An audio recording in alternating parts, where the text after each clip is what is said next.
Olá, curiosos e curiosas, sejam bem-vindos a mais um caso do canal Bastidores Ocultos. Eu espero que vocês estejam bem. Antes de começar esse vídeo, já peço a vocês para vocês curtirem e se inscreverem no canal, vai me ajudar muito. Comenta pra mim aqui embaixo também que vídeo você gostaria de ver aqui no canal, né, dar sugestões de casos para mim poder saber o que vocês gostariam de ver aqui. E sem mais enrolação, vamos pro caso. John George Hay, mais conhecido como assassino do banho de ácido, nasceu em 24 de julho de 1909 em Stamford, Lincolnshire, na Inglaterra. Posteriormente, sua família se mudou para Outwood, no condado de West Riding of Yorkshire, onde John passou os 24 anos seguintes de sua vida. Ele viveu sob a rígida disciplina dos pais John Robert e Emily, que eram membros da seita protestante Plymouth Brethren. Os pais dele eram profundamente religiosos e a rotina da família era marcada por regras severas, isolamento social e um estilo de vida austero, que para quem não conhece é basicamente uma forma de viver simples, rigorosa e sem luxos, caracterizada por restrições constantes e pela rejeição de prazeres ou excessos do mundo externo. Crescendo nesse ambiente de disciplina rígida e pouca liberdade, o John foi privado de experiências comuns da infância, o que alimentou sentimentos de frustração e repressão. O próprio John chegou a afirmar que a infância dele era sombria e solitária. Ele também sofria de pesadelos religiosos durante toda a infância, e nesses pesadelos ele dizia ver crucifixos se transformarem em árvores e delas gotejava sangue, criando uma atmosfera de terror constante. Um homem aparecia com uma taça cheia de sangue, oferecendo a John para que ele bebesse, mas ele não conseguia se mover, preso pelo medo e pela sensação de culpa. O pai dele, na tentativa de impedir que a família tivesse qualquer contato com o mundo exterior, ergueu um muro de 3 metros de altura no jardim de casa, e isso impedia que o John tivesse qualquer contato com outro ser humano, né? Então ele ficava cada vez mais isolado. Além disso, o único livro permitido dentro da casa deles era a Bíblia, cuja leitura também só ocorria sob supervisão rigorosa. Nem mesmo jornais, revistas ou quaisquer outros livros eram aceitos dentro de casa. Ele não tinha praticamente nenhum amigo, então ele costumava ter muitos animais de estimação que os pais dele davam a ele, né? Como galinhas, coelho, cachorro, e ele também ajudava um vizinho dele a cuidar do cachorro que ele tinha. Mas esse era o único tipo de contato assim que o John realmente tinha com outros seres além dos pais dele. Apesar dessas limitações, ele desenvolveu uma notável habilidade no piano, que ele aprendeu a tocar em casa, e isso acabou se tornando uma das únicas formas de expressão e de prazer disponíveis para ele. John ganhou uma bolsa de estudos para estudar na Wakefield Grammar School, uma escola tradicional de Wakefield conhecida por seu ensino rigoroso e oportunidades musicais, e foi lá que ele desenvolveu seu talento no piano. E mais tarde ele ganhou outra bolsa de estudos na Wakefield Cathedral, onde se destacou como corista. Um colega do coral descreveu como um rapaz inteligente, mas um pouco solitário. Formado, John iniciou sua carreira como aprendiz numa firma de engenheiros motores, onde permaneceu por 1 ano antes de deixar o emprego. Em seguida, ele arranjou outros empregos nas áreas de seguro e publicidade, até ser demitido aos 21 anos de idade por suspeita de roubo da caixa registradora. Esse episódio marcou o início de seu envolvimento com atividades ilícitas e seu comportamento fraudulento. No dia 6 de julho de 1934, o John se casou com Beatrice Heyman, apelidada de Beth. Ela tinha 21 anos de idade e os dois mal se conheciam. O casal morava na casa da família de John, mas o casamento foi breve.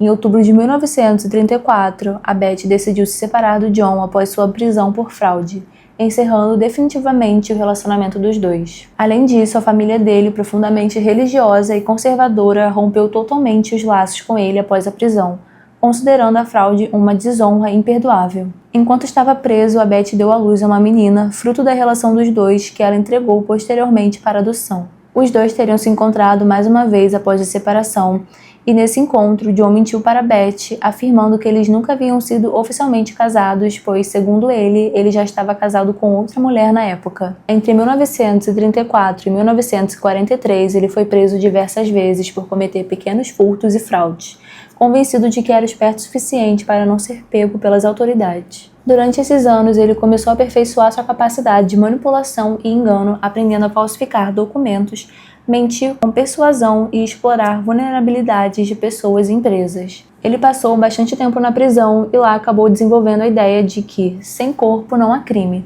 acreditando que se pudesse eliminar fisicamente as vítimas, não deixaria provas para a polícia incriminá-lo. Ele começou a estudar métodos de destruição de matéria orgânica e em experimentos clandestinos realizou testes com ratos mergulhando-os em ácido sulfúrico para observar a rapidez com que os corpos se dissolviam. Os resultados o impressionaram. Em poucas horas, praticamente nada restava além de um líquido espesso.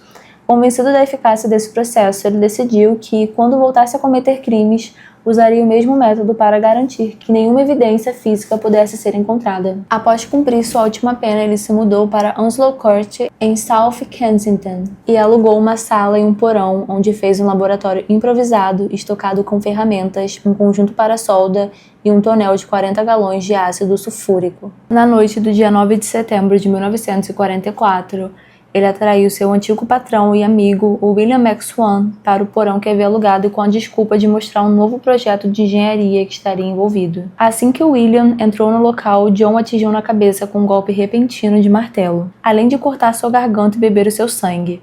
Em seguida, ele colocou o corpo em um dos tonéis de aço e o cobriu com ácido sulfúrico concentrado. Quando retornou no dia seguinte, o John encontrou apenas um líquido espesso e escuro que mais tarde ele teria jogado em um bueiro. O John contou aos pais do William que ele havia se escondido na Escócia para evitar o recrutamento militar, já que a Segunda Guerra Mundial ainda estava em curso, e uma vez por semana ele ia até a Escócia e enviava cartas falsas em nome de William para que eles não desconfiassem do desaparecimento do filho deles. A família do William possuía casas de aposta e outras propriedades em Londres, e John passou a administrá-las em nome do William, fingindo que tudo estava sob controle. Enquanto isso, ele usava o dinheiro e os bens do William para sustentar seu estilo de vida luxuoso. Nos meses seguintes, ele acabou se aproximando da família McShawn e percebeu que os pais do William tinham um patrimônio considerável que acabou despertando muito interesse nele. No dia 10 de julho de 1945, o John convidou os pais do William para ir até a sua oficina usando a desculpa de que precisava mostrar documentos enviados pelo William,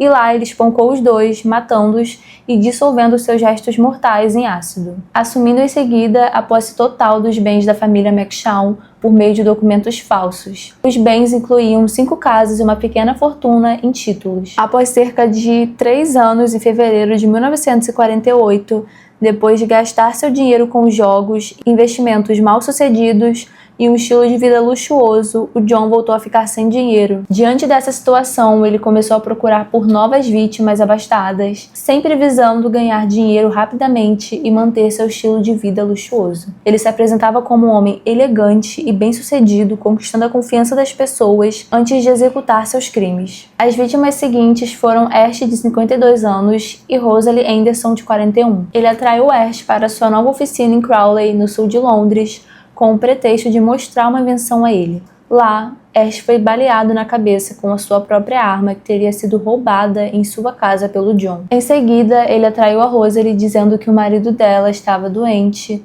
Ela também foi baleada e assassinada por ele. No dia 12 de fevereiro, antes de colocar o Ash e a Rosalie Anderson no banho de ácido, o John chegou a beber o sangue do casal e, apesar dos restos mortais de Ash não terem sido dissolvidos completamente, o pé dele permaneceu intacto.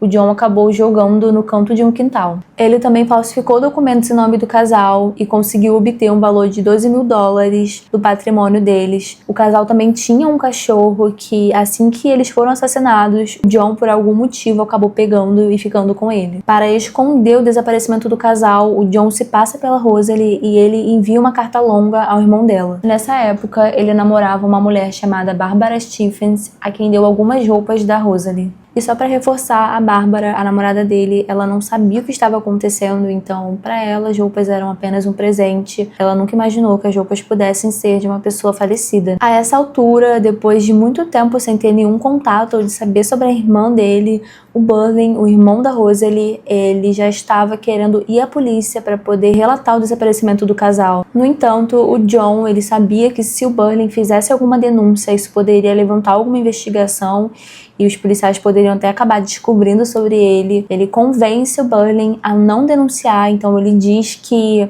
o casal havia simplesmente migrado para a África do Sul, uma tentativa de fugir do país, alegando que o West teria realizado um aborto ilegal e que ele precisava ficar um tempo fora. Graças a essa mentira e essas manipulações que ele estava fazendo com Berlin, ele acabou ganhando mais tempo para poder administrar os bens do casal e manter a farsa deles sem que a polícia se envolvesse e começasse a procurar sobre o paradeiro dos dois. Na seção de obituários do jornal local, ele leu uma notícia sobre o falecimento de uma amiga dos tempos de escola e nesse momento ele chega a planejar uma visita à mãe dela. Acredita-se que com essa visita ela seria a próxima vítima sobre o seu alvo, mas essa senhora acabou falecendo inesperadamente e os planos dele nesse momento vão por água abaixo. O dinheiro que o John havia conseguido com os Andersons começou a acabar rapidamente devido aos seus vícios em jogos e pelos gastos com prazeres caros, que incluíam hospedagens em hotéis de luxo e um estilo de vida ostentoso. Em junho de 1948, o John informou à polícia que o carro dele havia sido roubado,